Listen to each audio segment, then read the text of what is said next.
Bonsoir. Bonsoir. Vous m'entendez? Oui, je vous entends. Bah, parfait alors. Si tout le monde s'entend, ça va aller. Une des membres de l'association d'hématologie qui avait posé les questions du chat pendant le webinaire.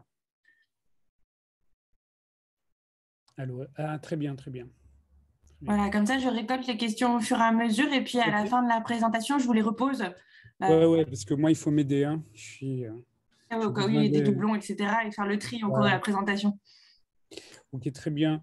Du coup, l'ordre, c'est quoi? Vous connaissez? Ça Est-ce que va. vous souhaitiez le changer? Non, mais bon, j'avais pas mal de trucs à faire, mais je voudrais pas imposer un changement. Non, non, non. Ben, je vous propose qu'on voit avec l'orateur qu'on avait prévu en premier et puis si ça lui va très bien de changer. Ça m'arrangerait, mais franchement, je peux m'adapter. Franchement, ce serait sympa, mais je vais pas rouler sous la table pour obtenir ça. Voilà, On va lui poser la question. voilà. Très bien, super.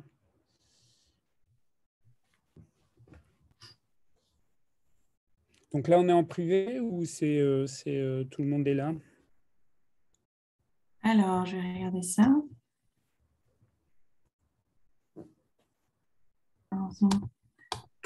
Participant. Je vais changer mon nom. Hop.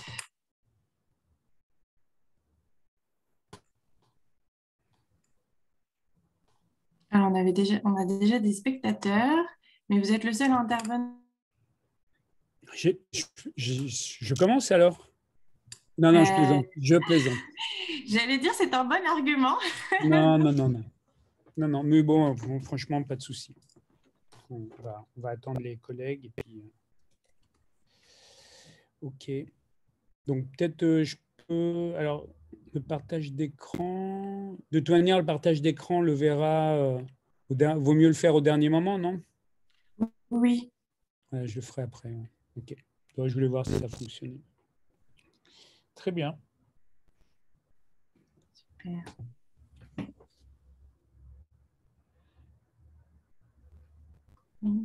Ça.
Bonjour.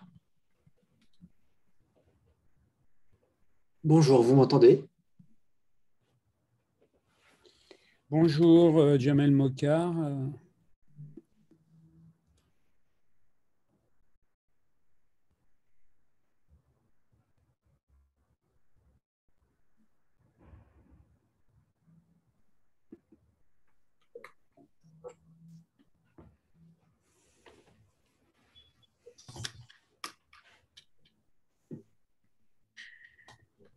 Je suis une des membres de l'AIH.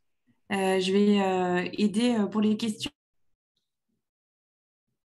récoltées et les poser à la fin. On se posait la question avec Dr Mokhar, est-ce que vous souhaitez passer en premier ou est-ce que passer tout aussi bien? C'est comme vous préférez. Je peux passer.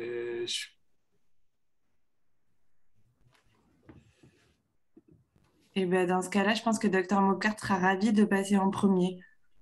Oui, parce que j'ai un petit truc qui s'intercale un peu au dernier moment. Voilà, si ça ne pose pas de soucis, sinon il n'y a vraiment aucun problème. Pas de souci. Donc, je passe après Docteur Mokhar, c'est ça? Vous pouvez peut-être tester le partage d'écran, le temps que nos spectateurs sont en train de se connecter. Ça augmente, ça augmente. Nos téléspectateurs. Donc, Dr Mokhar, si vous Je voulez teste. essayer de Allez, c'est parti. partager votre écran. Merci beaucoup au docteur Michaud. Très bien, je teste le partage d'écran. Tac. Je me mets en plein écran, c'est ça? En diaporama?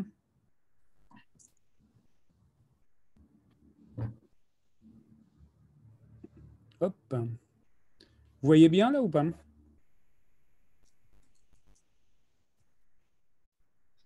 Donc, je vais juste introduire rapidement pour nos spectateurs. Bonsoir.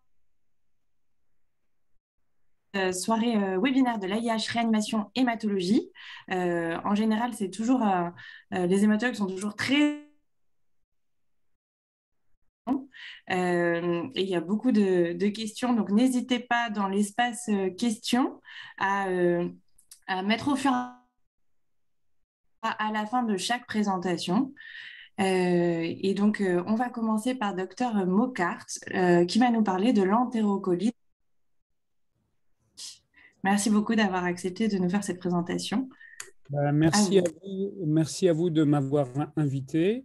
Alors, lorsque vous parliez, ça coupait là. Pour moi, il n'y a pas de coupure. Vous pouvez me dire avant que je commence?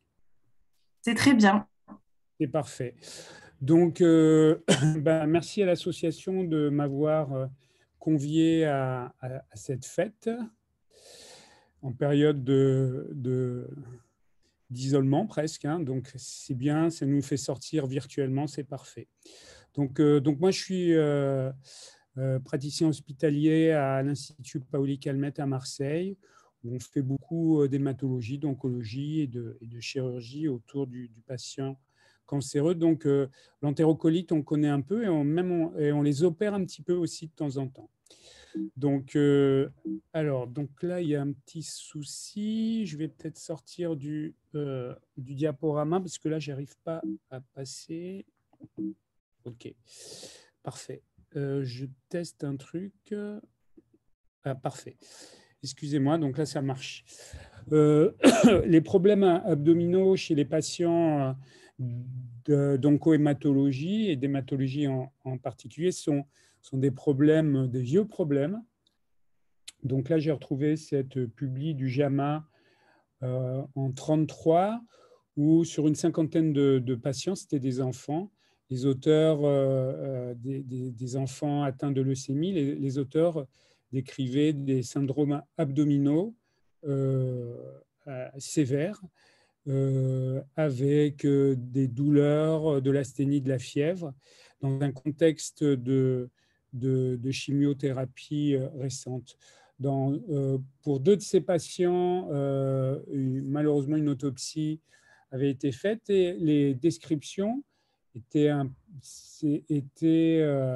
des descriptions relataient de perforations au niveau de l'appendice avec une infiltration leucémique pour un des patients. Et pour le deuxième, il y avait des hémorragies, des atteintes du cécum, de l'appendice, du côlon transverse. Donc, c'était peut-être les premières bases de ce qu'on allait décrire plus tard, être l'entérocolite du neutropénique. Toujours, comment dirais-je, dans le JAMA, en 62, cette série autopsique sur des patients atteints de leucémie aiguë et de lymphome. Là aussi, on commence à associer certains syndromes abdominaux. C'était l'entéropathie nécrotique, nécrosante. Et là, ce qui est intéressant surtout, c'est que la description qu'en font les auteurs, c'est 4 groupes de lésions, des ischémies, des nécroses et des infiltrations leucémiques, de l'hémorragie dans les parois digestives, avec aussi un peu de nécrose, de la stase et de la perforation. Donc là, on commence déjà à se dire, tiens, par rapport à ce qu'on connaît, peut-être que c'était déjà de l'entérocolite neutropénique. 2005, ça a été un tournant. Alors, c'est Gauchluter, j'espère que je prononce bien le nom. 2005 dans l'European Journal of Hematology. Donc là, le gars, il compile tous les syndromes abdominaux, il décrit une entité nosologique qui s'apparente à l'entérocolite du neutropénique. Donc la prévalence est de 5%, puisqu'il décrit 266 cas sur un peu plus de 5000. Et en fait, lui, il dit que ces patients présentent tous de la fièvre, des douleurs abdominales, des épaississements pariétals évalués par scanner essentiellement ou échographie, avec un épaississement de plus de 4 mm en coupe transversale sur une longueur de au moins 3 cm. Donc ça, c'est la base de ce qui est maintenant communément appelé et un peu mieux décrit qu'auparavant, l'entérocolite neutropénique ou l'entérocolite du neutropénique. Donc, il y a 4 critères majeurs à la neutropénie: un épaississement de la paroi de l'abdomen par scanner ou par échographie. Là, il reprend exactement, d'ailleurs, sa définition est inspirée de celle de Gauchluter. 4 mm d'épaisseur et 3 cm de longueur, de la fièvre. Donc ça, c'est les critères majeurs. Les critères mineurs, c'est des douleurs abdominales, de la distension, des crampes, de la diarrhée et éventuellement des saignements. Le diagnostic, comme on l'a vu précédemment, le scanner et l'échographie participent grandement au diagnostic. Alors là, les images que vous avez, là, c'est vraiment typique. Il y a une image en cocarde avec un épaississement en coupe transversale de la paroi du digestif. On va voir les localisations tout à l'heure avec de la stase. Vous voyez, il y a pas mal de flotte par-ci, par-là. Un épaississement pariétal, parfois une infiltration de la graisse mésentérique et cet aspect en cible qui est vraiment typique, mais qui n'est pas pathognomonique de la colite neutropénique. Je serais bien incompétent, c'est les mêmes images en échographie, je serais bien incompétent à pouvoir les décrire parce que nous, on fait diagnostic clinique essentiellement scanographique.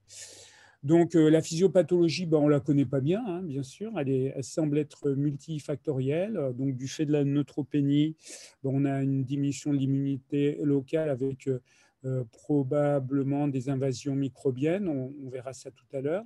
Des lésions muqueuses, comme on l'a vu précédemment, induites par la chimio et ou la radiothérapie, avec de l'œdème, de la nécrose, des ulcérations, des infiltrations leucémiques ou lymphomateuses, pas mal d'hémorragies intramurales dans un contexte souvent de neutropénie qui n'est pas forcément profonde, hein, et une modification de la flore intestinale au profit, une transition du commensal vers l'opportuniste. Le point de vue chirurgical est intéressant. C'est une publication qui date de il n'y a pas trop longtemps. Alors, il y a des lésions focalisées, des lésions patchy, des lésions diffuses. Donc, ça, c'est intéressant. Tout le tube digestif peut être atteint, mais le cécum et le côlon droit sont préférentiellement atteints. D'ailleurs, le fameux typhlitis, qui est, entre guillemets, synonyme de la colite d'une neutropénie, c'était décrit initialement sur le cécum. Voilà, les lésions, on les a vues. Vous les voyez à droite et vous voyez les coupes histologiques à droite. Ça peut être de la nécrose, de l'invasion de micro-organismes, des ulcérations, d'hémorragie, de l'œdème, de la perforation des pseudomembranes, ces lésions associées, hein, et des abcès. Donc, dans ce contexte, il faut évoquer les diagnostics différentiels qui peuvent être faits, qui vont difficilement être faits par voie scanographique. Donc là, par exemple, la colite à Clostridium, on ne fait pas le diagnostic de Clostridium sur le scanner, mais vous voyez qu'il y a le signe de l'accordéon. Moi, ça me plaît beaucoup, cette musique, mais bon, je n'ai jamais fait le diagnostic de colite du neutropénique avec le signe de l'accordéon. Mais vous voyez, c'est des images qui sont quand même évocatrices d'une inflammation pariétale avec des épaississements des parois. Il faut les diagnostics différentiels dans ce contexte particulier, notamment de l'hématologie, la GVH et la colite à CMV, avec là aussi le signe du halo, avec finalement le scanner évoque toute une série de diagnostics qu'il faudra affiner microbiologiquement pour notamment la colite à CMV à Clostridium et possiblement par biopsie digestive pour la GVH. Donc, quand on un petit récapitulatif des lésions scanographiques, on voit bien que finalement le signe du halo ou de la cible est présent partout, sauf pour la colite pseudomembraneuse. Et la localisation les localisations au niveau du tube digestif, du côlon et du cécum sont quand même préférentielles pour comment dirais-je, la colite du neutropénique. La prévalence, alors c'est probablement quelque chose de sous-diagnostiqué dans le papier de Necher qui fait la mise au point en 2013. Quand il étudie les différentes études, ça va de 0,8 à 46%. En tout cas, chez les patients dans la série de Gauche-Luther, on est à 5,3 de prévalence, 5%. Chez les patients neutropéniques admis en réanimation, nous, on avait démontré, on avait retrouvé 17% de ces tableaux digestifs chez ces patients-là. Et chez les patients admis en réanimation, patients d'oncohématologie admis en réanimation pour urgence digestive, le diagnostic dans un papier de Lebon récemment est porté dans 33% des cas. Là, c'est le papier de Delphine Lebon qui montre que quand même, dans les urgences digestives des patients d'oncohématologie, la colite du neutropénique arrive en tête avec tous les diagnostics différentiels que je vous ai décrits scanographiquement précédemment. Et fait intéressant, Donc là, on est sur du tout venant d'oncohématologie. Fait intéressant, la neutropénique, donc probablement les colites du neutropénique sont associés à un meilleur pronostic comparé aux autres situations.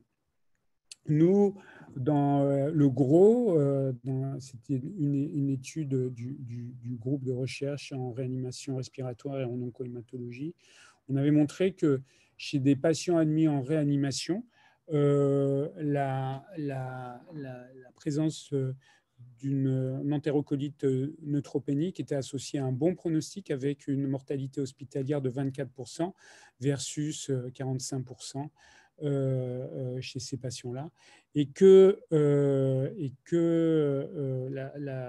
les autres supports d'organes enfin les défaillances d'organes et la greffe allogénique étaient associées à un mauvais pronostic. Donc,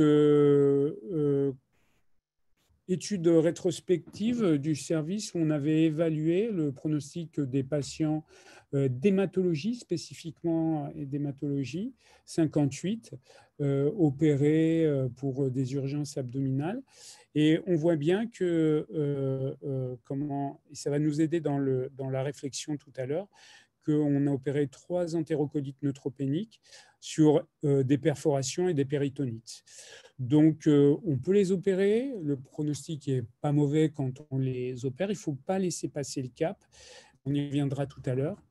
Et dans cette méta-analyse qui avait été réalisée à l'époque pour le groupe par Colombe-Sayard, on voit bien que la documentation microbiologique se fait essentiellement par les examens sanguins, les hémocultures, pardon, mais aussi sur les prélèvements préopératoires pour les patients qui ont été opérés. Et il y a une grosse prédominance d'infections à bacilles gram négatifs, cocci gram positifs essentiellement des entérocoques, mais aussi, on va y revenir, pas mal d'infections fongiques invasives. Dans cette étude sur 134 patients de Baptiste Dussault pour l'équipe d'Elie Azoulay à Saint-Louis, enfin pour le gros d'ailleurs, on voit que la mortalité de la colite neutropénique est de l'ordre, la mortalité hospitalière est de 39% dans ce tableau-là, et que les facteurs de risque associés à la mortalité, c'est la gravité de défaillance d'organes, ventilation mécanique, le SAPS à l'admission, la dialyse. Mais de manière surprenante, les patients atteints de tumeurs solides, alors pourquoi? Ça reste une énigme, mais peut-être que chez ces patients qui vont développer une neutropénie souvent de courte durée, on ne pense pas au diagnostic et peut-être qu'il y a un délai de prise en charge et qui n'est pas adapté. En tout cas, je n'ai pas d'explication scientifique robuste pour vous expliquer cette tendance. Alors, comment faire le diagnostic? La clinique avant tout, on a vu tout à l'heure, et puis associé à scanner, écho, NUM, les diagnostics différentiels, les prélèvements infectieux et les différentes PCR qui pourraient nous permettre d'éliminer le Clostridium, le CMV, des biopsies quand il le faut, mais bon, on n'aime pas trop faire des coloscopies ni des lavements chez ces patients-là. Voilà. Dans cette étude, le truc qui est quand même important, donc de la même manière que ce qu'on avait décrit avec Colombe-Sayard, on retrouve exactement les mêmes documentations bactériologiques dans l'étude du SAUT, mais quand même un nombre d'infections fongiques important. Et ça va être important pour la prise en charge parce que probablement, chez ces patients-là, la prise en charge, les infections invasives, fongiques invasives sont associées à une surmortalité, comme on l'a vu dans l'étude sur les neutropéniques admis en réa. Et radiologiquement, les auteurs montrent que les facteurs indépendamment associés à la survenue, à l'existence plutôt, pardon, d'une infection fongique qui va être essentiellement à Candida, hein, sont une localisation iléale radiologique, scanographique, des atteintes iléales au niveau du scanner. Donc ça peut être, bon, c'est une étude rétrospective, elle est multicentrique, mais ça pourrait nous aider à peut-être un peu mieux traiter les patients. Donc le support, bien sûr, les recos disent un traitement anti-pseudomonas avec une bêta-lactamine anti-pio, des anticoxy plus, beaucoup d'entérocoques, hein, donc à tenir compte, et probablement une place pas facilement à déterminer pour les antifongiques. Ça a été décrit dans la RFE neutropénie en réa, notamment. Alors, la place de la chirurgie, elle est importante parce qu'il faut essayer de ne pas les opérer inutilement, mais il ne faut pas passer le cap de la chirurgie. Donc, plusieurs questions. Faut-il attendre la sortie d'aplasie? Non, pas forcément. S'il y a une indication chirurgicale, on va le voir. La thrombopénie doit-elle faire retarder l'intervention? C'est souvent ce que nous disent certains chirurgiens. Non, ils ne vont pas sortir, s'il y a une péritonite, ils ne vont pas sortir de thrombopénie tout de suite. Donc là, l'hématologue et le réanimateur doivent être un peu intrusifs dans la vie du chirurgien, puisqu'on connaît bien ces patients-là. Et il faut bosser avec des chirurgiens qui les connaissent. Nous, on a 2 chirurgiens qui bossent avec nous sur les patients d'hématologie et ça fonctionne assez bien. Doit-on attendre l'introduction des amines pour déclencher l'intervention, même si l'indication y est? Non, il ne faut pas. Et on voit bien dans cette étude rétrospective qu'on avait fait, là encore, c'est du tout venant d'hématologie. Ce n'est pas uniquement de la colite du neutropénique. Mais on voit bien chez ces patients extrêmement fragiles qu'un choc septique préopératoire est associé à une surmortalité, alors que lorsque les vasopresseurs sont rajoutés en post-opératoire, lorsque les vasopresseurs ont été rajoutés en post-opératoire, l'ajout post-opératoire de vasopresseurs n'est clairement pas un facteur de risque de mortalité. Et d'ailleurs, la majorité des patients en post-opératoire immédiat sortent avec un peu de vasopresseur. Donc, il ne faut probablement pas attendre la dégradation des dysfonctions d'organes. Ça corrobore un petit peu ce que je dis. Le pronostic est bien. Toujours l'étude de Dussault. Le pronostic est assez bon lorsqu'il n'y a pas de défaillance d'organes. L'utilisation de vasopresseurs est un peu plus associée à une mortalité. Puis plus on additionne les défaillances d'organes, plus le pronostic est effroyable. Dans l'étude de Delphine Lebon, la chirurgie n'est pas un facteur de risque. Alors là encore, c'est des urgences abdominales chez des neutropéniques et des non-neutropéniques, mais chez ces patients-là, la chirurgie ne semble pas être associée à une surmortalité. Donc ça, c'est quand même un point important. Ce que je dis, c'est qu'il ne faut pas les opérer à tout prix, attention, mais ça n'est pas, la neutropénie n'est pas un problème et la thrombopénie n'est pas un problème. On avait repris avec Colomb-Sayar un peu la littérature pour voir l'impact de la chirurgie sur le devenir. Donc là, c'est une méta-analyse qui est ultra critiquable, mais on a fait avec ce qu'on avait et ce qui était à disposition dans la littérature. Et on voit bien que, donc vous voyez que les effectifs sont sont plutôt bas. Mais quand on additionne, on a plus de 300 patients. Et 380 et quelques patients. Et on voit bien que la chirurgie, globalement, n'est pas associée. Alors, je ne dis pas qu'elle est protectrice, mais elle n'est pas associée à une surmortalité. Donc ça, c'est quand même une tendance quand même importante. Et quand on dichotomise l'étude sur avant-après 2002, on voit bien qu'avant 2002, la chirurgie était associée à un meilleur outcome, un meilleur devenir chez ces patients, probablement parce que du fait que les progrès qu'on a fait en oncohématologie, mais aussi en réanimation pour ce type de patients, n'étaient pas aussi évidents que maintenant. Et là, on voit bien que la chirurgie, bon, là, ça mord un peu sur la ligne, n'est pas protectrice, mais en tout cas, n'est pas délétère chez ces patients-là. Donc, il y a un temps pour la chirurgie qu'il ne faut pas louper. Et ce temps est un peu brouillé par l'attente intempestive de la sortie de neutropénie. On voit bien dans cette étude qui est sortie dans Annals of Surgery il y a un petit moment maintenant, que la durée de neutropénie est associée à une surmortalité.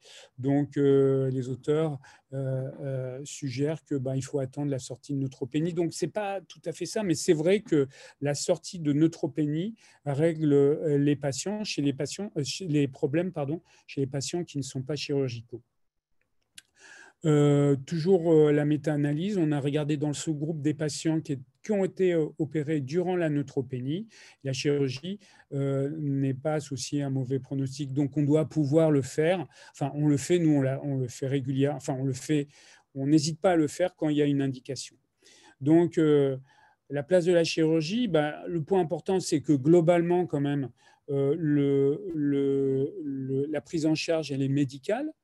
Que la guérison est quand même associée à la sortie de neutropénie, ça cliniquement on le voit bien au lit du patient, qu'il faut favoriser bien sûr le traitement médical, mais que la neutropénie avec ou sans thrombopénie n'est pas une contre-indication à la chirurgie. Les indications à la chirurgie sont la perforation, il ne faut pas attendre, la nécrose, la dilatation majeure du côlon avec risque de perforation, les hémorragies digestives qu'on ne maîtrise pas, et une aggravation des défaillances d'organes inexpliquées qui impacte bien sûr sur le pronostic vital, comme on l'a vu. J'en ai bientôt terminé. Donc, grosso modo, c'est un truc qui arrive dans, allez, on va dire 5 à 20% des cas des patients d'oncohématologie, avec une mortalité hospitalière selon les séries. Là, j'ai pris l'étude de Dussault, qui est de l'ordre de 39%. Le pronostic est amélioré avec la prise en charge en réanimation. Comme tous les neutropénies fébriles, il faut les traiter avec des anti-infectieux et notamment se poser la question des antifongiques assez rapidement. En tout cas, l'antibiothérapie doit être délivrée en moins d'1 heure. Donc, il faut évaluer le risque fongique. L'urgence chirurgicale, c'est notamment la perforation digestive. Et finalement, je pense que toute fièvre d'origine indéterminée chez les patients neutropéniques doit faire éliminer le tableau de neutropénie fébrile. Voilà, je vous remercie de votre attention.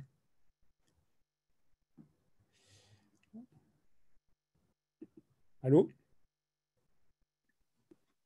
Merci beaucoup. Donc, n'hésitez pas à poser vos questions.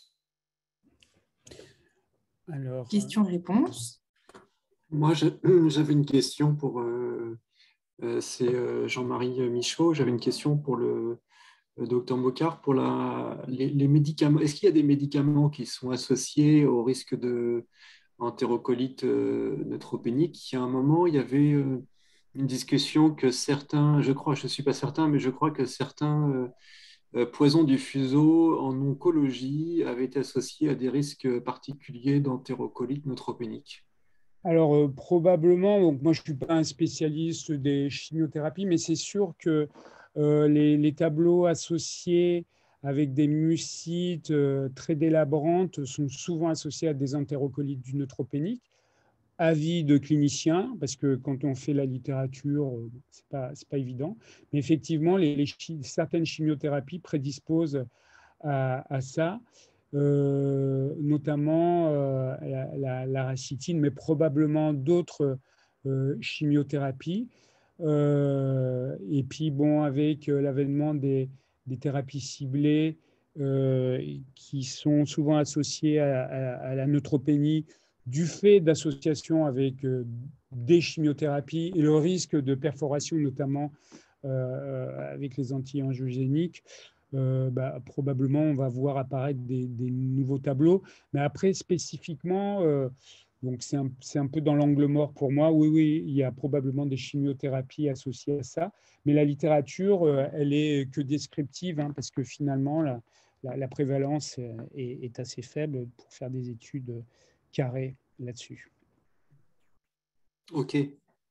Et autre question sur Oui. est-ce que les patients qui ont une flore microbienne qui est fortement altérée sont plus à risque de faire cette complication? Je pense par exemple aux patients qui ont été exposés, qui ont une microbiote en fait très altérée.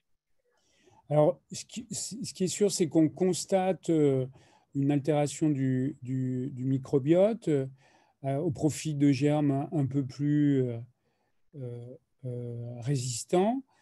J'ai rien lu de spécifique concernant des associations, des corrélations significatives entre certains germes et l'occurrence d'entérocolites du neutropénique. Mais je pense que c'est vraiment un domaine d'investigation qui est ouvert, quoi. OK, merci. Merci à vous. Autre question. Vous parliez du risque fongique et d'y penser systématiquement à traiter, mais est-ce que vous envisagez du coup systématiquement une Alors, défaut de traitement ça a coupé pour moi. Est-ce que vous envisagez systématiquement, et après une j'ai prophylaxie? une prophylaxie? Il fallait toujours penser à la complication infection fongique à traiter, mais est-ce que du coup, à l'arrivée en réanimation avec un tableau d'entérocolite, vous instaurez systématiquement? Non, on n'instaure pas systématiquement un traitement antifongique. Ce qu'on fait, c'est que on instaure un traitement anti-pio, ça c'est sûr, anti-cocci de plus en plus, mais antifongique, on attend un petit peu, mais c'est vrai que c'est une question qu'on devrait se poser sur la base de l'étude de Baptiste Dussault.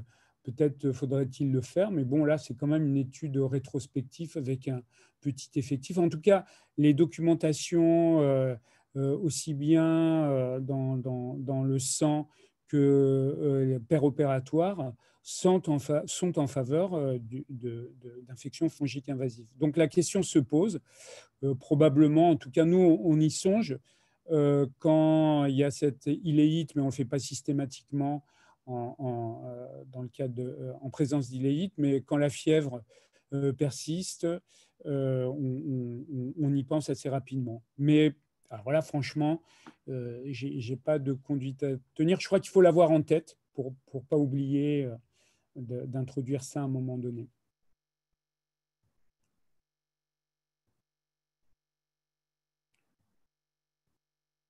Vous m'entendez?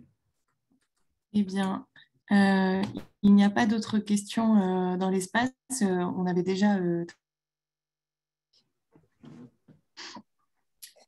Il y a une question qui est un peu plus large, Marine, je ne sais pas si tu as vu dans le question-réponse, qui était plutôt la place des morphiniques dans le contexte de mucite sévère.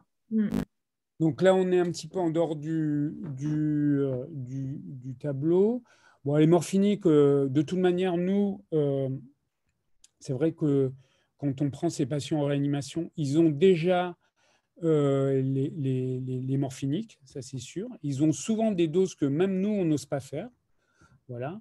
Et souvent, dans ce contexte-là, on les prend pour détresse respiratoire parce qu'ils font des micro-inhalations successives sur de la distension et un ralentissement du transit.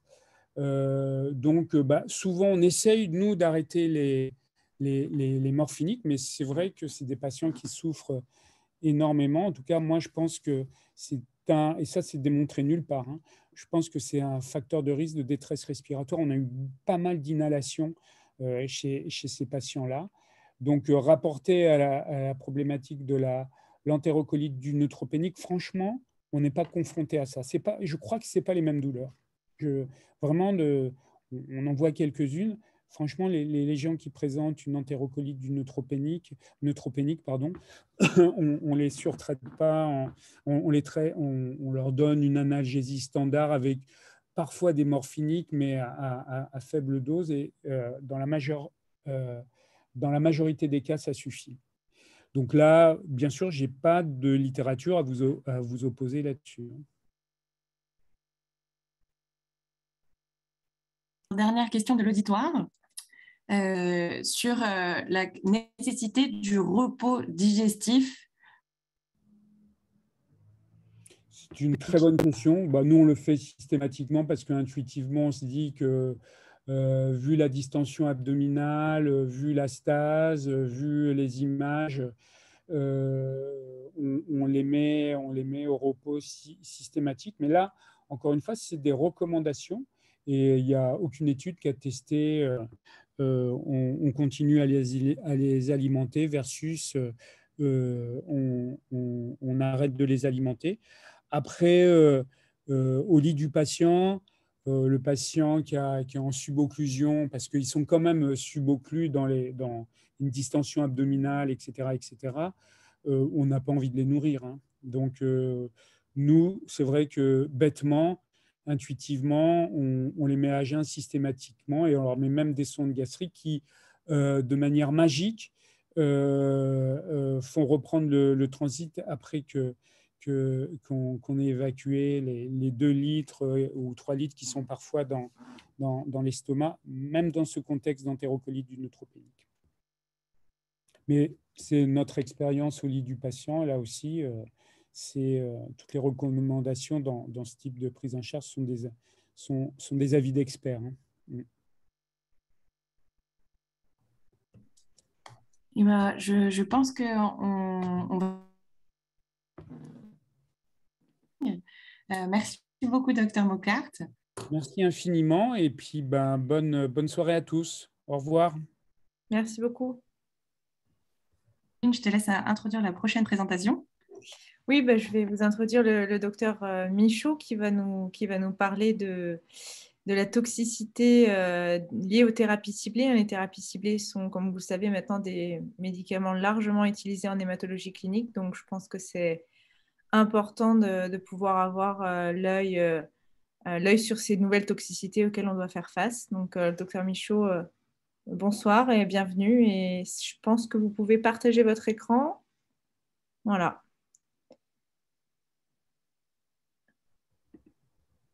Bonsoir à tous. Est-ce que vous m'entendez bien? Oui, très bien. Bon, super. Merci beaucoup pour votre invitation également. Je vais effectivement vous parler des toxicités des thérapies ciblées en oncohémato et surtout en hématologie, puisque c'est la question principale. Alors, je vais juste le mettre en... Ça va bien.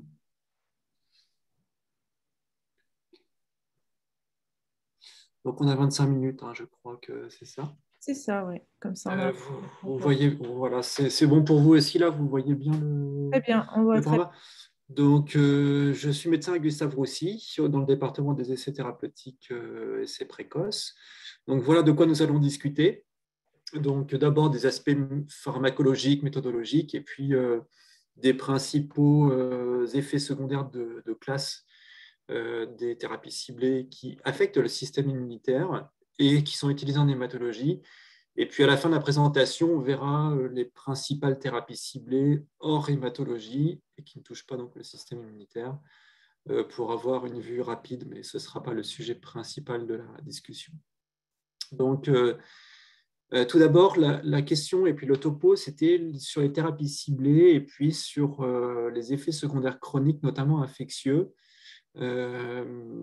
C'était le sujet. Et en regardant la littérature, on voit qu'on a d'abord un recul avec des expériences sur des effets secondaires sur le système immunitaire avec les immunothérapies, notamment avec le Campat. Vous savez, c'est l'anti-CD52 qui était utilisé pour le traitement soit de conditionnement, soit d'hémopathie lymphoïde T sévère, et finalement qui générait trop d'immunosuppression et qui a été retiré du marché pour une toxicité infectieuse qui était trop importante et puis le développement d'autres médicaments. Donc ça, c'est une première leçon importante qu'on a été surpris après l'approbation du traitement qu'il y avait des effets secondaires qui étaient trop importants sur le plan infectiologique.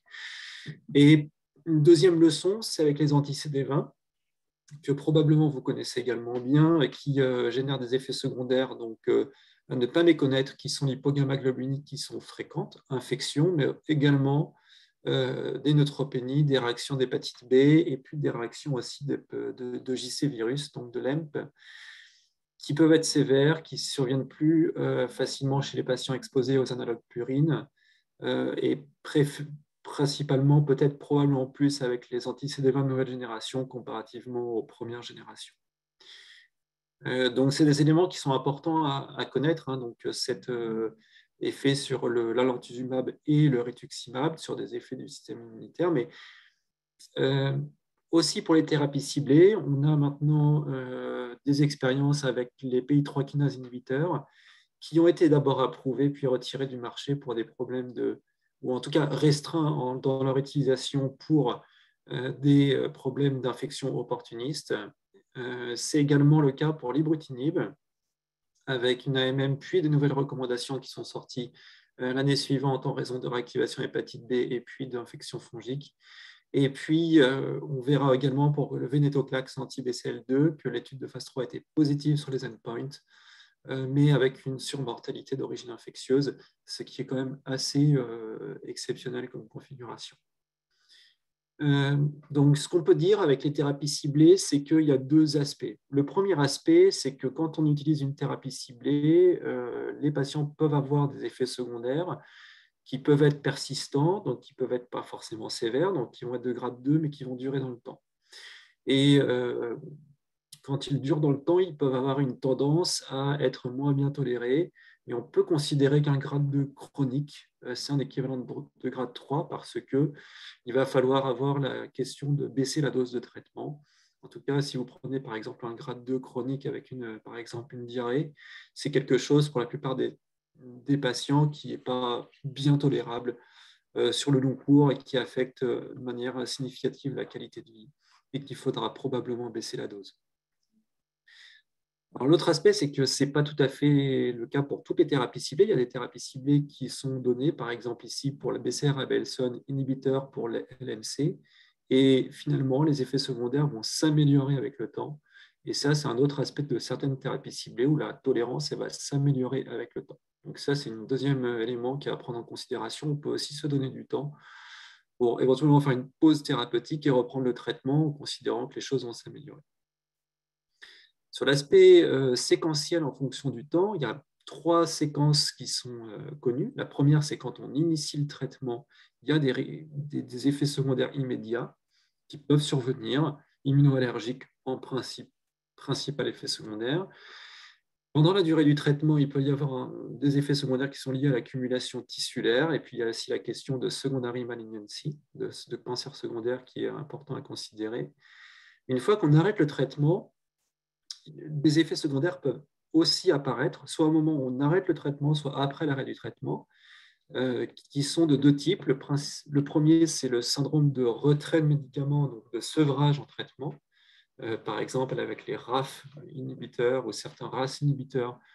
Il peut y avoir des syndromes de polyneuropathie à l'arrêt du traitement, donc des syndromes de sevrage ou des syndromes de disease flare, par exemple avec les BTK inhibiteurs, que vous voyez ici, qui vont agir sur la voie BTK ou sous-jacente avec sur le complexe BCM. Les patients qui arrêtent leur traitement et qui progressent, au moment de l'arrêt du traitement, il peut y avoir une accélération de la pathologie. Donc, on peut considérer chez ces patients que le traitement doit être poursuivi, non pas pour être uniquement poursuivi, mais pour attendre le début du nouveau traitement avec une durée de washout qui peut être faible pour les patients spécialement sous BTK inhibiteur. Alors, comment définir la dose? Un rappel juste que je suis sûr vous connaissez, on définit ce qui s'appelle la dose limitante toxique. Un médicament est dans une phase 1, il est en escalade de dose, donc les patients sont par petite cohorte, en général c'est 3 patients seulement, avec une dose, et puis on augmente progressivement la dose. Une deuxième cohorte de patients prend une deuxième cohorte de 3 patients prend une dose escaladée, etc., jusqu'à ce qu'on définisse une dose qui est soit pas tolérable, soit maximum toléré. Et on le définit par une DLT, c'est-à-dire qu'une dose limitante toxique qui n'est pas tolérable. Alors, quand on regarde la période de DLT, combien de temps il faut attendre? Quand on regarde entre 4 et 6 semaines, on s'aperçoit que pratiquement 70% des patients qui ont une DLT qui survient sur cette période de 4 à 6 semaines. Donc, c'est probablement une bonne période pour les thérapies ciblées. Néanmoins, ça veut dire que aussi 30% des patients vont avoir une dose limitante toxique ou un besoin de réduction de dose au-delà de cette période de 4 à 6 semaines. Donc, il y a un vrai besoin, et aujourd'hui, qui est très significatif et qui est en train d'être vu, de considérer qu'au-delà de la période de DLT, pour les toxicités chroniques et qui nécessitent une baisse de dose, il faut prêter plus d'attention à ces toxicités chroniques et voir sur le long terme, se mettre en configuration d'un traitement prolongé, de voir si la dose est tolérée ou s'il faut la baisser. Et les recommandations sont aujourd'hui toutes récentes dans ce white paper qui a été publié très récemment par les équipes d'oncohématologie et qui a été vu par la FDA, qui considère que finalement, quand on fait une phase 2, il faut considérer 2 niveaux de dose pour mieux approcher la toxicité sur le long cours. Donc ça, c'est un point méthodologique qui est hyper important et qui va changer un peu nos pratiques des essais cliniques. Cet aspect de lésions covalentes, non covalentes, je ne vais pas forcément m'étendre dessus, mais vous savez que les thérapies ciblées ont des liaisons qui sont soit covalentes avec la cible, soit non covalentes. Et quand la liaison est covalente, elle peut être soit réversible, soit irréversible. Et puis, les profils de tolérance peuvent être différents en fonction de ces aspects. Et un autre aspect qui est très important, dont on parlera ici, c'est l'aspect on-target et off-target, un effet secondaire un médicament qui va toucher sa cible et uniquement sa cible va avoir un effet qui va être on-target et entre guillemets peu d'effets secondaires. Par contre, s'il y a un effet secondaire qui survient, qui est non attendu, on va considérer que c'est un effet qui est off-target en dehors de la cible et que ce sera un problème dans le développement du médicament, bien entendu, puisqu'il n'était pas attendu. Alors, ça permet de bien considérer les effets secondaires qui sont soit attendus, soit inattendus. Et ça, c'est des choses qui sont très importantes pour la tolérance des traitements.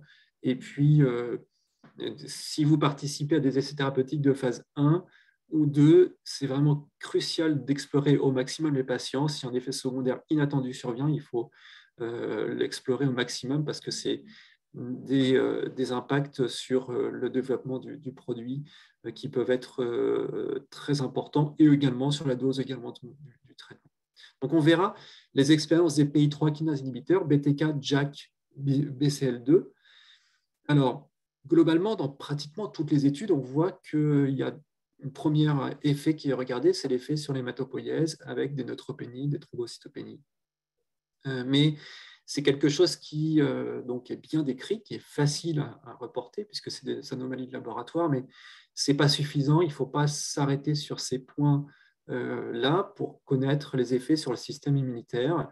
Et on a des descriptions maintenant qui sont assez bien détaillées de médicaments sur le BCR inhibiteur qui se complique d'infections fongiques, sur les JAK d'infections virales, ou sur les PI3 kinase inhibiteurs avec des pneumocystoses ou des réactivations de CMV. Donc, il ne faut pas s'arrêter sur les premiers aspects, mais bien explorer plus en détail l'aspect infectieux pour tous les médicaments qui sont développés en hématologie. Donc, des infections opportunistes surviennent sur les voies de signalisation qui impliquent le système immunitaire quasiment systématiquement, et ça conduit à des ajustements de gestion des patients. Par exemple, pour les PI3 kinase inhibiteurs, maintenant, tous les patients doivent être traités avec une prophylaxie pour la pneumocystose et un monitoring de la charge virale du CMV que l'on pratique en général 1 fois par mois. pour dépister précocement une éventuelle infection opportuniste. Dans les essais thérapeutiques, seulement 20% des patients avaient une pneumocystose. Seulement 20% des patients avaient une prophylaxie. Alors, concernant l'ibrutinib, même aspect, les études de Virel ont montré qu'il y avait des cas de pneumocystose, des cas d'aspergillose qui survenaient de manière rapprochée jusqu'à certaines études qui retrouvaient 7 patients sur 18 qui développaient une aspergillose, donc des infections opportunistes beaucoup trop fréquentes pour des situations cliniques habituelles, qui ont donc signalé ce risque, qui a ensuite été bien rapporté, avec un risque qui porte essentiellement sur l'aspergillose, dans des formes qui sont le plus souvent inhabituelles et qui touchent le système nerveux central notamment, et qui surviennent le plus souvent chez des patients qui ont des comorbidités, soit par diabète, soit par prise de corticoïdes, et qui survient donc dans la plupart des situations dans les 3 premiers mois de traitement. Alors, l'explication de ces effets secondaires, on va dire off-target, puisque c'était inattendu, peuvent avoir une explication sur les kinomes. Les kinomes, c'est l'aspect d'inhibition des différentes kinases avec les médicaments. Vous voyez sur la gauche l'ibrutinib, avec plusieurs points rouges, parce que l'ibrutinib, finalement, n'inhibe pas que BTK, mais inhibe un certain nombre d'autres kinases, des TEC kinases, des SRC kinases, et qui vont générer ces effets secondaires potentiellement inattendus par le traitement. La deuxième génération avec acalabrutinib, beaucoup plus spécifique sur le BTK, mais pas complète. Et sur la droite de la diapositive, vous voyez la 3e génération avec le LOXO 305, qui est en cours d'études cliniques, phase 2, phase 3, et qui est extrêmement plus spécifique que le BTK, et qui devrait s'accompagner théoriquement d'une tolérance infectieuse bien meilleure. Alors, vous voyez ici que les kinases qui vont être inhibées en dehors de BTK vont être responsables des effets secondaires. Par exemple, TEC va générer des effets secondaires sur l'hémostase ou cardiaque, alors que EGFR va générer par sa localisation sur les tissus cutanés ou muqueux des effets secondaires qui vont être de type cutané ou de type diarrhée. Alors, les SRC kinases, quand elles sont impliquées sur la défense immune, ça va concerner principalement les macrophages. Donc, l'inhibition de bêta-K va perturber l'homéostasie des macrophages et les capacités du système inné à phagocyter les agents infectieux et expliquer donc cette susceptibilité aux infections fongiques. Alors, les dernières générations, BTK inhibiteur réversible, qui est un BTK inhibiteur non covalent, devrait permettre d'avoir un meilleur profil de tolérance extrêmement spécifique du BTK. Alors, les autres impacts significatifs sont la voie JAK-STAT. Quand elle est inhibée, va générer plus de risques infectieux, notamment sur les virus. Et il faut prévenir vos patients de ce risque potentiel de résurgence de herpès virus et, si besoin, donner une prophylaxie antivirale. Et le dernier point, c'est le BCL2 inhibiteur avec cette étude de phase 3 et l'une des premières études dans cette configuration qui va remplir ces endpoints, c'est-à-dire que les patients, que les endpoints vont être complétés sur l'efficacité du traitement. Néanmoins, il y a un surrisque infectieux et une mortalité infectieuse qui fait que cette étude sera finalement positive sur ces endpoints, mais négative du fait du surrisque infectieux. Donc, ça, c'est une étude qui est toute récente, qui est sortie il y a 2 ans. Et la SH a mis en actualité les dernières informations avec un surrisque qui persiste pour les patients non transloqués 11-14. Par contre, les patients qui sont transloqués 11-14, qui ont un myélome multiple, continuent à bénéficier du traitement. Donc voilà ce que je voulais vous dire principalement pour les traitements ciblés et leur impact sur le système immunitaire. Et puis sur le système non immunitaire, donc les thérapies utilisées en oncologie impactent peu ou impactent pas le système immunitaire. Si on prend l'exemple des VEGF inhibiteurs, L'effet secondaire principal sera cardiovasculaire, avec des microangiopathies thrombotiques, hypertension artérielle. Si on prend l'exemple des BRAF, KRAS inhibiteurs ou BRAF et MEK inhibiteurs qui sont associés au mélanome, le traitement sera plutôt bien toléré sur le plan immunitaire. Les effets secondaires sont principalement cutanés, avec un avantage exceptionnel de la combinaison de BRAF et MEK qui permet d'avoir moins d'effets secondaires cutanés par rapport à une monothérapie BRAF inhibiteur. Donc, une double thérapie ciblée qui est très intéressante. Et puis, les autres thérapies ciblées qui sont développées, donc EGFR inhibiteur pour le cancer du poumon principalement, avec des effets qui vont concerner le poumon de type pneumonitis ou effets secondaires cutanés. Et les dernières thérapies ciblées qui ont concerné les RET inhibiteurs avec des effets secondaires principalement vasculaires sont apparus, mais sans impact significatif sur le système immunitaire. Donc, en conclusion, les 3 messages à passer sont que, d'un point de vue historique, l'ensemble des essais de thérapie ciblée en oncologie s'est soldé par des complications infectieuses significatives, PI3 kinase inhibiteur, BTK inhibiteur et BCL2 inhibiteur plus récemment. Le constat, c'est que les thérapies ciblées en hématologie ont une particularité de toucher le système immunitaire, à la fois par le rôle de la drogue et également par les comorbidités du patient.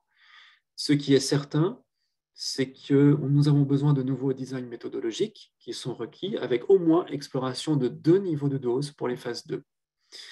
Et ce qui est plus hypothétique et ce qui nécessite plus d'attention dans les prochains mois, prochaines années, c'est ce besoin de monitorer le maintien de la réponse immunitaire dans les essais cliniques, notamment en hématologie. Je vous remercie pour votre attention et je suis bien sûr prêt à prendre vos questions et je serai ravi de répondre effectivement à vos questions. Merci beaucoup. Donc, pour l'assistance, n'hésitez pas à poser vos questions dans l'espace questions-réponses. Une première question, est-ce que quand un patient a déjà fait une complication fongique, disons à pleine dose d'ibrutinib, peut-on raisonnablement baisser la dose pour éviter ce genre de résurgence ou ces patients-là vont faire des complications peu importe la dose? A-t-on des données? Alors, j'ai pas de données sur cette situation. Je n'ai pas de données sur cette situation précise, mais c'est effectivement une très bonne question. Un patient qui a fait un effet secondaire de type aspergillose, probablement, il peut avoir une susceptibilité à refaire ce type de complications avec la réintroduction du traitement. Donc, je pense que c'est bien à considérer une approche au cas par cas, mais je n'ai pas de recommandations spécifiques. Est-ce que baisser la dose peut permettre de limiter les effets secondaires? La réponse est probablement oui. C'est ce que nous faisons avec la plupart des effets secondaires de ces thérapies ciblées. Souvent, nous avons besoin de baisser la dose. Donc, voilà, pour les complications cardiaques qui sont des off-target toxicity, le plus souvent, on baisse la dose pour les patients qui ne tolèrent pas ou qui ont des effets secondaires significatifs.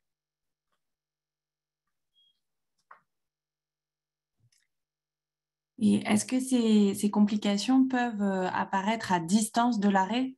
C'est-à-dire que le temps de reconstitution immunitaire serait long et qu'il faut quand même y penser qu'il peut y avoir un lien? Alors, a priori, je dirais plutôt non. Ce sont des effets secondaires qui surviennent le plus souvent sous traitement ou avec une fenêtre très courte. Les complications infectieuses de type aspergillose surviennent quasiment systématiquement dans les 3 premiers mois de l'introduction du traitement et surviennent assez peu après un délai de 3 mois. Et on peut imaginer que le patient qui termine son traitement reconstitue son capital immunitaire avec un délai, avec un certain délai, je pense. C'est la même chose, je pense que c'est la même chose pour les patients qui sont sous BCL2 inhibiteurs. Maintenant, on considère que ces patients sont à risque et très à risque, enfin, sont à risque pendant le traitement. Donc, tous les patients qui sont sous traitement ont une prophylaxie, un ajout de l'oracyline, un ajout des prophylaxies Bactrim, éventuellement Zélitrex et vaccination anti-pneumococcique et Hémophilus, qui sont à poursuivre dans les 3 mois qui suivent l'arrêt du traitement, mais pas au-delà. Une question de l'assistance. Qu'en est-il du risque de réactivation tuberculeuse? Faut-il faire des tests quantiferons et si besoin, des prophylaxies?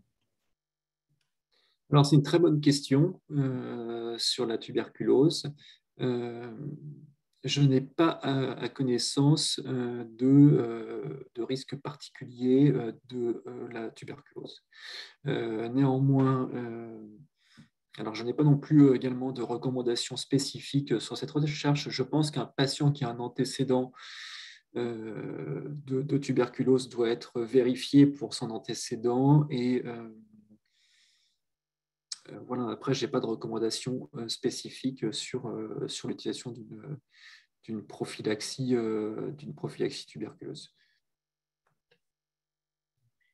En tout cas, je me rappelle que certains patients sont exclus, si le quantiferon est positif, des essais avec les nouveaux inhibiteurs de JAK2. Donc ça, ils peuvent être exclus des essais qui développent le médicament et du coup, comme vous disiez, ça peut poser problème après dans l'application future, quand on applique le médicament à la population générale, bah, c'est des complications qui peuvent survenir au-delà des essais de phase 2 parce que c'est là où on a les vrais patients. Absolument. Une excellente remarque. Excellente remarque, oui. Effectivement, c'est le problème des critères d'inclusion et d'exclusion des essais. Plus vous faites un essai avec... pour une phase 1, c'est tout à fait concevable d'être très restrictif pour mener à bien votre essai, mais il ne faut pas non plus être très restrictif parce que si vous écartez trop de la population générale, le risque de découvrir des effets secondaires lors de la phase 3 ou la phase 4, une fois que le médicament est approuvé, peut conduire à des surprises. Donc, c'est typiquement, effectivement, cette question du quantiferon est en plein dans la discussion.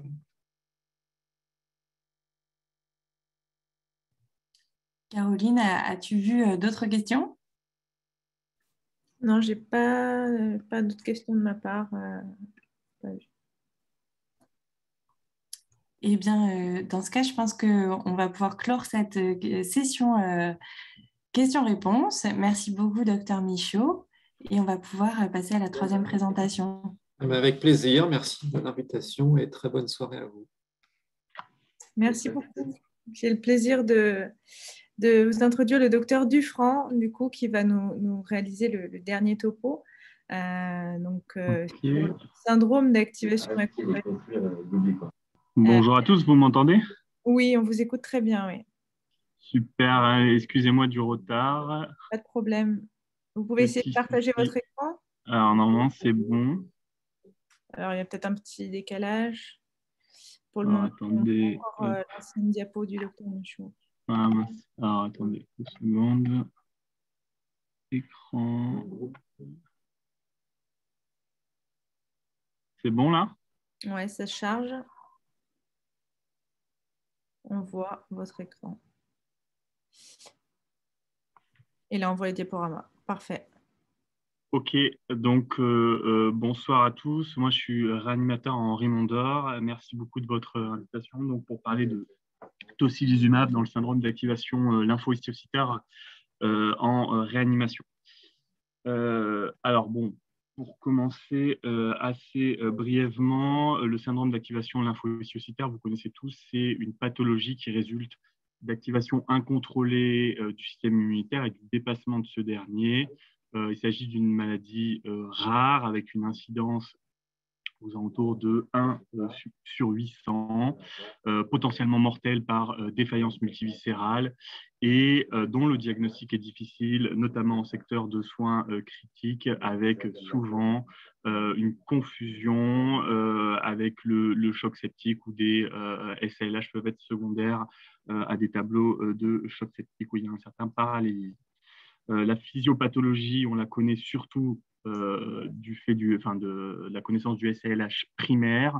On retrouve en fait des anomalies au niveau des cellules cytotoxiques, qui soient TCD8 ou NK, avec une impossibilité de détruire le micro-organisme, ce qui aboutit à une expansion polyclonale de ces cellules cytotoxiques et qui vont aboutir à la sécrétion d'interférons gamma en quantité importante, interféron gamma qui va lui-même stimuler le macrophage, sécréter des cytokines pro-inflammatoires telles que l'IL1, l'IL6 et le TNF-alpha, qui vont être responsables de la symptomatologie de ce syndrome. Il y aura également un feedback avec une sécrétion par le macrophage d'interleukine 12 et d'interleukine 18 qui va renforcer ce déplacement immunitaire. Dans le SALH secondaire, finalement, la physiopathologie est un petit peu différente. On a un facteur déclenchant infectieux, néoplasique ou auto-immun. Et la plupart du temps, en fait, on a des fonctions cytotoxiques qui sont strictement normales, en tout cas in vitro. Ici, il s'agit d'un papier publié dans Blood récemment, en 2020, où finalement on compare par différentes méthodes la cytotoxicité des lymphocytes NK, et ce, à quel que soit le niveau de lymphocyte NK, parce qu'on sait qu'il y a une lymphopénie NK dans le SALH. Et en fait, globalement, je ne vais pas vous décrire les tests, mais globalement, c'est comparable. C'est-à-dire que globalement, les lymphocytes NK dans le SALH réactionnel, ils ont une cytotoxicité qui est comparable au groupe témoin.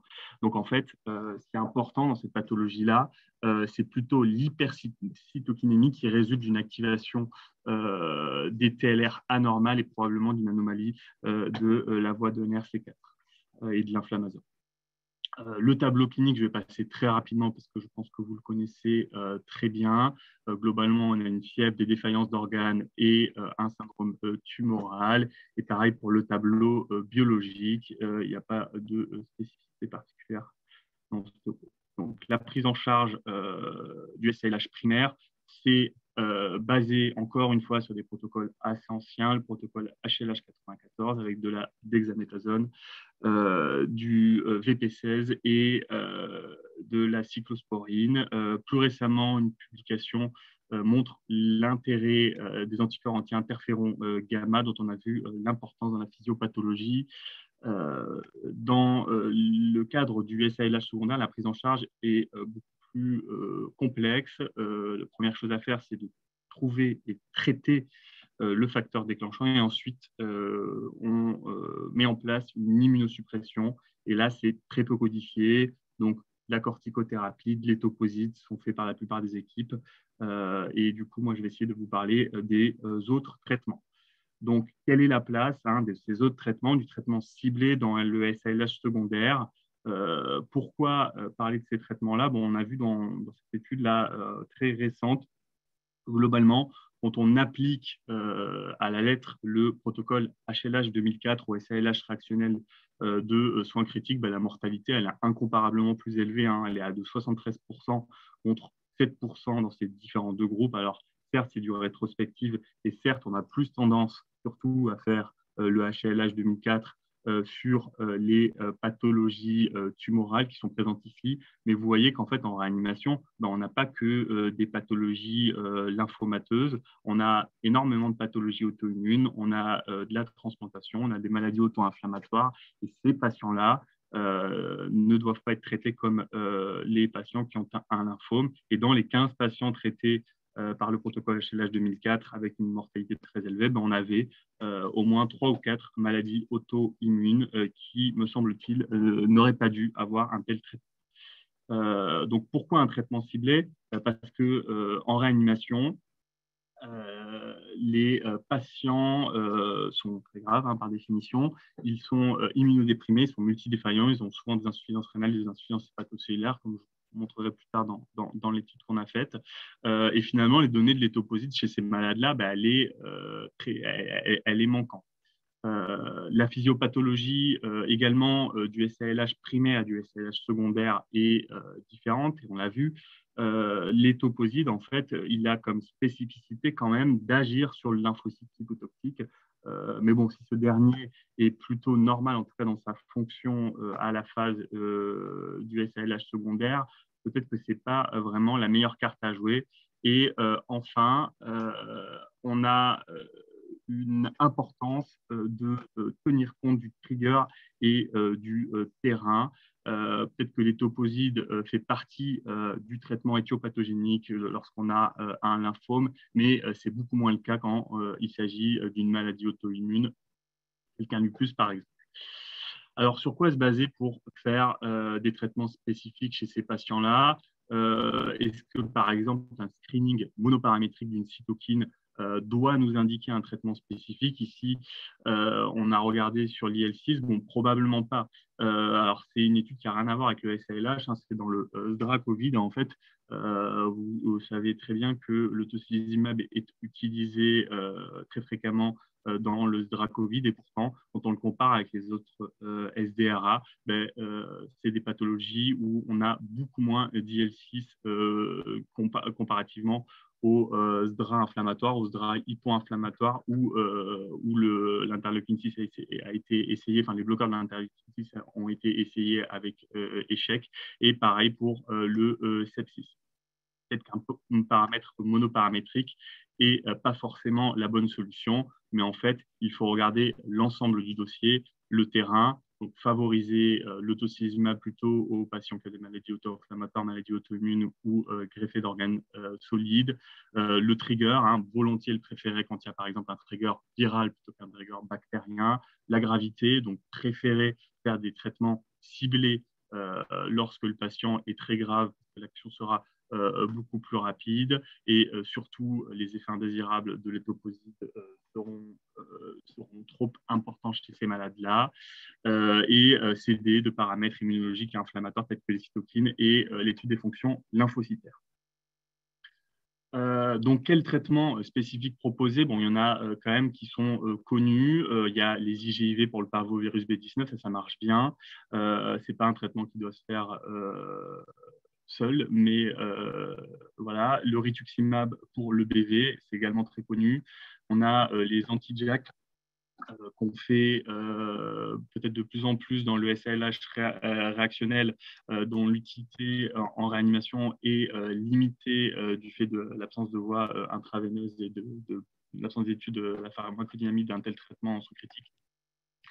La Anakinra est volontiers utilisée. Il y a pas mal de papiers sur des maladies auto-inflammatoires telles que le style. Et le tocilizumab, finalement, on va en discuter juste après, mais peut être un traitement de choix si le patient est immunodéprimé en l'absence de pathologie onco-hématologique et donc à prioriser chez le patient en réanimation. Donc, pourquoi l'interleukine 6? Pourquoi viser cette cytokine? On voit ici son rôle absolument primordial dans l'hypoxie tissulaire, l'endothélopathie.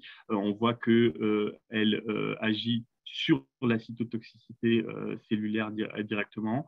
On voit qu'elle active la coagulation, qu'elle joue sur le complément, qu'elle participe à l'endothélopathie et qu'elle est responsable de la sécrétion des plupart de protéines pro-inflammatoires. Elle a vraiment un rôle particulièrement central. Donc, le tocilizumab, c'est quoi? C'est un anticorps monoclonal humanisé dirigé contre le récepteur de l'interleukine 6 qui va du coup bloquer la réponse inflammatoire systémique et la physiopathologie de la défaillance d'organes, donc de l'hypoxie tissulaire, de la CIVD et de la dysfonction endothéliale et myocardique. En fait, on sait également que quand on fait baisser l'interleukine 6, on va modifier la sensibilité des toll-like récepteurs et donc diminuer indirectement l'hypercytokinémie. Et également, ce traitement, et ça c'est un effet majeur, va être mis à la place de l'étoposide et donc va nous épargner un traitement myélotoxique dont on a vu la mortalité en soins critiques. Donc, dans la littérature, il y a quoi? Il n'y a pas grand-chose. On a des case reports, en fait, sur la maladie de Steel, sur l'arthrite juvénile idiopathique, le lupus, le Covid-19, et c'est à peu près tout, en fait.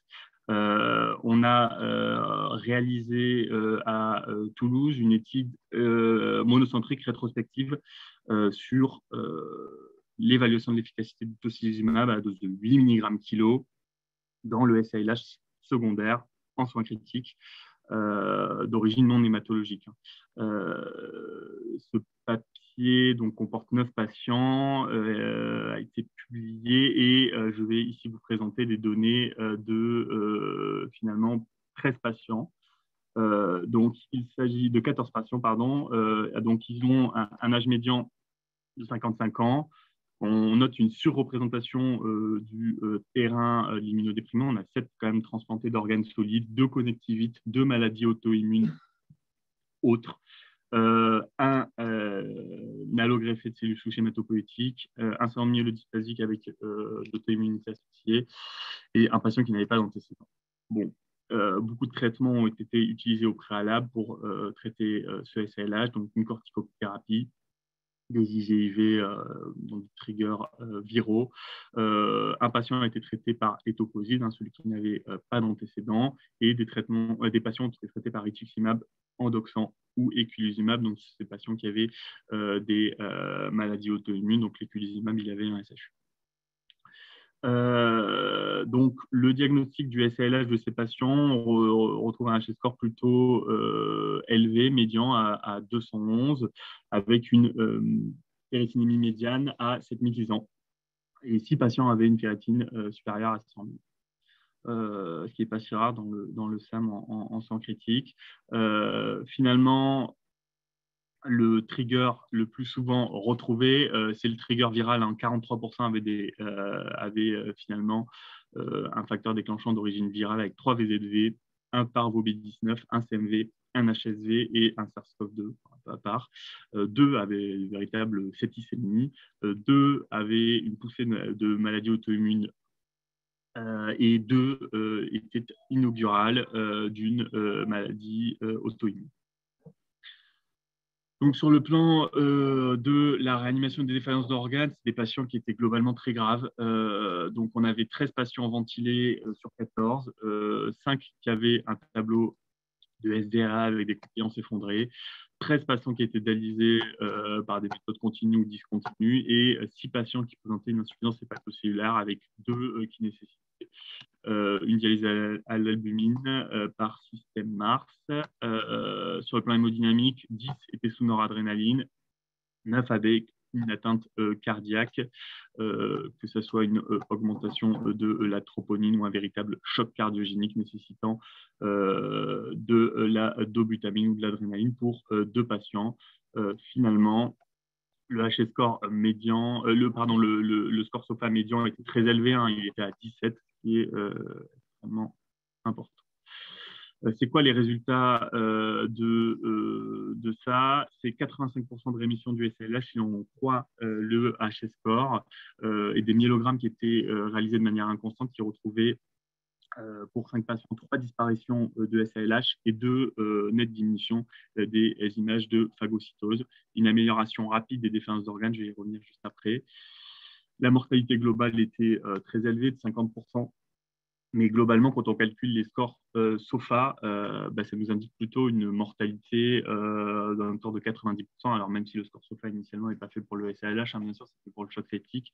Voilà. Et surtout, dans les autres études qui étudient le SAM en réa, les mortalités sont globalement plus élevées. Donc, on a 51,8% dans une étude qui contient le français, qui contient le plus de patients qui ont des SALH en réanimation. Mais attention, quand on compare les patients, ils sont incomparablement plus graves les nôtres. Donc là, je n'ai pas marqué les chiffres, mais c'est vraiment incomparable. Et dans les autres études, la mortalité varie entre 68 et 100%. Qu'est-ce que ça donne en termes d'évolution de défaillance d'organes? Là, vous avez représenté la posologie de la noradrénaline en gamma kilo-minute depuis l'injection de tocilizumab Et vous voyez que globalement, pour la majorité des patients, on arrive à sevrer la noradrénaline dans les 5 jours après le traitement. L'évolution de l'atteinte cardiaque, elle est systématiquement favorable. La durée de ventilation mécanique, elle est de 17 jours, ce qui est un peu plus élevé que les patients en réanimation tout venant. Et un seul patient a évolué vers une insuffisance rénale chronique. Les autres ont tous récupéré, sachant qu'il y en avait 13 sur 14 dialysés. Et celui qui n'a pas récupéré avait une microangiopathie thrombotique, un SHU. La ferritinémie et les paramètres de SAM, vous les avez ici avec la représentation de la médiane des différents patients. On note une nette diminution, une diminution rapide. Il en était de même pour les enzymes hépatiques. Finalement, les triglycérides et les cytopénies, il y a trop de biais de confusion avec les transfusions, etc. Donc, il n'y avait pas vraiment de jolis chiffres à donner. Donc, la mortalité, on l'a vu, 50%. La plupart des patients mouraient de sepsis. 2 avaient un SALH réfractaire. 1 a été traité une deuxième fois par tocilizumab et est comme décédé, et l'autre a été traité par étoposide et également décédé. On n'a pas noté d'effets indésirables majeurs là, chez ces patients-là. Il y a 4 neutropénies qui ont été constatées chez les différents patients. Donc 2 avaient déjà des neutropénies parce qu'il y avait des pathologies onco-hématologiques. Et les 2 autres, c'était post-étoposide. Un étoposide qui a eu avant le tocilizumab et un étoposide qui a été fait en rattrapage. Et finalement, ces 2-là, pour le coup, eux, avaient une neutropénie et ils sont morts. Donc, en conclusion, le rôle de l'interleukine 6, il est véritablement central dans le syndrome d'activation lymphohistiocytaire et dans la physiopathologie même de l'hypoxie tissulaire et du choc. Je pense qu'on a quand même assez de données pour dire que le protocole HLH, en tout cas, ne doit pas être recommandé dans le SAM réactionnel en réanimation. Alors, le tocilizumab, c'est finalement le traitement pour lequel il y a le plus de données par cette étude, mais ça reste bien évidemment très faible. Hein. Il faut encore étudier le tocilizumab, les autres traitements tels que les bloqueurs de l'interleukine 1 ou pourquoi pas les inhibiteurs de la voie JAK-STAT en soins critiques. Voilà, merci de votre attention. Merci beaucoup, Dr Dufranc, de nous avoir vraiment clarifié le rôle de l'IL-6 et dans le syndrome d'activation lymphohistiocytaire. Donc, n'hésitez pas à poser vos questions dans l'onglet questions-réponses. Une première question, dans un graphe que vous avez montré dans votre étude, il y a eu un rebond de la ferritinémie à J9. Est-ce que vous observez parfois des réaggravations cliniques à distance du traitement et des nécessités de deuxième dose de traitement? Alors non, ça a été fait qu'une fois. Globalement, c'est un patient. Après, les chiffres, il y a quand même 14 malades, hein, donc c'est un patient qui s'était réaggravé, qui avait fait un SALH réfractaire, et je pense qu'il biaise un peu l'étude, mais non. La plupart du temps, en tout cas, les patients chez qui ça a vraiment marché et chez qui, avec le recul, on ne regrette absolument pas de l'avoir fait, ils avaient typiquement un trigger viral, une maladie auto-immune, greffé d'organes, et ils ont très vite réagi en 3-4 jours. Ils partaient d'une patient multidéfaillant, quasiment moribond pour un réanimateur avec dialysé, en drap, sous forte dose de noradrénaline, et en 5 jours, le patient n'avait quasiment plus de défaillance d'organes. Donc là, ce rebond, c'était un SALH réfractaire et c'est biaisé par le faible effectif, je pense, de notre étude. D'accord. Est-ce qu'on peut envisager des marqueurs prédictifs de réponse, par exemple sur le niveau d'IL-6, et envisager que certains patients qui ont un niveau d'interféron gamma élevé, par exemple, on les ciblerait plutôt par anti-interféron gamma? Vous voulez des anticorps ouais, alors pourquoi pas. Bon, nous, on n'avait pas la possibilité de doser autant de cytokines parce que c'était enfin, le laboratoire la suivait pas trop sur le coup. Pourquoi pas, ça pourrait être intéressant. Ouais, c'est une bonne idée en effet. La plupart du temps, en fait, ces patients, ils vont très vite mal et je pense qu'on ne peut pas se donner le temps d'attendre un résultat biologique quelconque. Hein. C'est accessible en pratique maintenant, le dosage des cytokines, ou ça reste vraiment très Alors, à anecdotique? Paris, c'est accessible très rapidement, sans aucun souci, que ce soit l'interféron gamma ou l'interleukine 6. Sauf qu'on aura minimum 24 heures à attendre et ces patients-là, en 24 heures, ils peuvent évoluer mal trop vite. Donc, je pense que malheureusement, on ne peut pas se permettre d'attendre le résultat des cytokines. Après, de le faire de manière rétrospective, pourquoi pas, pour essayer de voir et de screener les meilleurs marqueurs que ça. Mais je pense qu'à aucun moment, on peut attendre des dosages immunologiques fiables chez ces patients-là qui partent trop vite. D'accord. Ouais. Est-ce qu'on peut envisager, devant cette forte efficacité des anti-IL-6 dans les maladies auto-immunes ou trigger virales, etc., de aussi privilégier les anti-IL-6 récepteurs chez les patients d'oncohématologie avec un lymphome plutôt que les toposides? Alors ça, pour le coup, je ne pense pas. Bon, nous, déjà, l'étude, elle n'a pas du tout été designée pour ça. On n'a quasiment aucun patient d'oncohématologie. Je pense que pour le coup, le VP16 reste une des pierres angulaires du traitement étiologique du lymphome, mais en aucun cas dans le cadre d'un lupus. Et je pense que là, ce qu'on veut montrer, c'est en fait que le traitement du syndrome d'activation lymphohistiocytaire, il est vraiment issu de la littérature hématologique et de l'HLH. Et je pense que c'est absolument pas adapté pour nos patients. Mais en aucun cas, je pense que si on a un lymphome qui fait un SALH très sévère, et encore dans le service, on fait du VP16. Je ne sais pas s'il y a de la place pour du tocilizumab, en tout cas, sûrement pas à la place de, pourquoi pas en plus si Peut-être en le deuxième patient nous ligne. échappe, mais en aucun cas pour remplacer les toposides, je pense pas. Et est-ce que vous pourriez nous dire un mot des syndromes d'activation lymphohistiocytaire au cours des CAR T-cells, parce qu'il me semble que ça a été décrit comme une entité un petit peu différente du relargage cytokinique?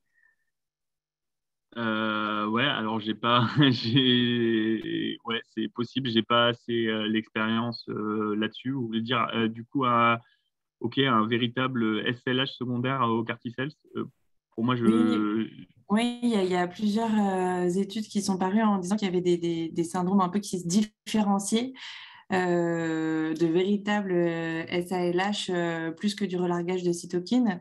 Mais justement, je ne me rends pas compte de l'impact clinique et de la différence dans la prise en charge, puisque le syndrome de relargage cytokinique est aussi traité plutôt par anti-IL-6 récepteurs. Ouais, je ne sais pas si ça a un quelconque impact thérapeutique de distinguer les deux entités.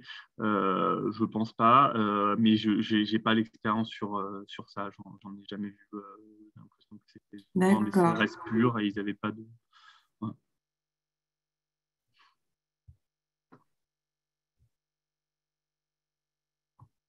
Alors, n'hésitez pas, si vous avez des questions qui restent non résolues.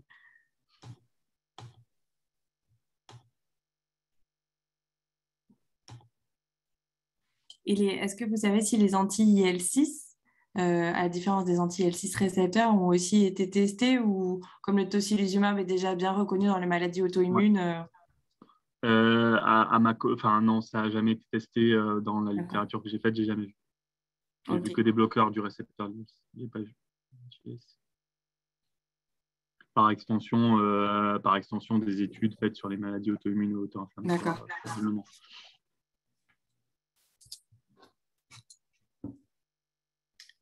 Caroline, est-ce que tu vois d'autres questions? Non, pas de mon côté.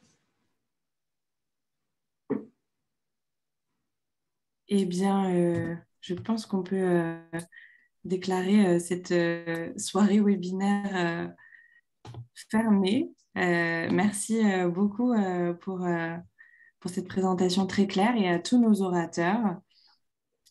Et Et donc, cette vidéo sera accessible sur le site de l'AIH, si pour ceux qui l'ont loupé. Et donc, à bientôt pour les prochains webinaires dont on vous communiquera les dates. Et bonne soirée à tous. Merci à tous. Merci beaucoup. Bonne soirée.